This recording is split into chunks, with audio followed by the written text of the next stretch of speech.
जादुई राजकुमार, राजकुमारी और परियों की बेटी की कहानी। बहुत समय पहले की बात है। चंद्रलेखा, तुम मेरी सबसे बड़ी ताकत हो और तुम जिन्हें जिनका ककारे भी करते थे और अपनी प्रजा का भी कुछ और चाहते एक थे। नन्ही सी बेटी ने जन्म लिया। उसका नाम रखा गया राजकुमार। जैसे ही वह जन्मी, मैं परीलोक से आई टिंकर बेल जैसी चमकती परी हूँ। तुम्हें मेरा आशीर्वाद। इस बच्ची के पास परियों जैसी शक्तियां होंगी। जब भी राज्य पर संकट आएगा,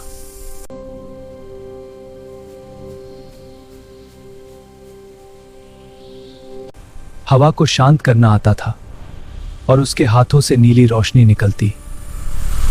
लेकिन राजा और रानी ने उसे सिखाया कि शक्ति का उपयोग हमेशा भलाई के लिए करना चाहिए। सैनिकों, सूर्यनगर को जीत लो! और घेर लिया।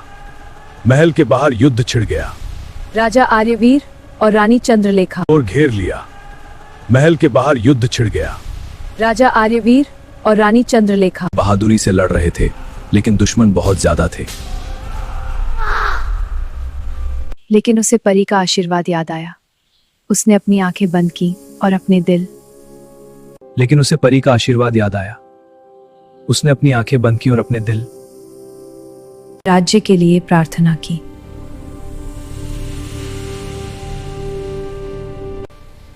मैं सूर्यनगर की राजकुमारी हूँ। मैं इन लोगों की रक्षा करूंगी। उसकी आवाज में जादू था। आसमान में बादल गरजने लगे, हवा तेज चलने लगी। उसकी रोशनी। देखो अंधकारगढ़ का राजा। तुम मेरी आदोशनी पेचा गया और भागने लगा।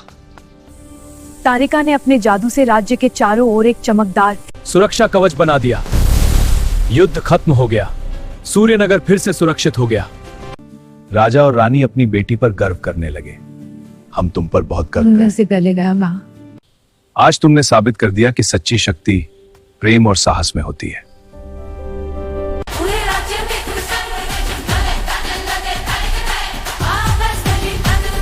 ठीक किया और हमेशा अपने राज्य की रक्षा की, और इस तरह सूर्यनगर में हमेशा शांति और खुशहाली बनी रही। क्या सच्ची ताकत जादू में है? नहीं, सच्ची ताकत प्यार और दूसरों की मदद करने में होती है। अगर आप चाहें तो मैं इसका दूसरा भाग भी लिख दूं, जिसमें तारिका बड़ी होकर परीलोक की रानी बनती है।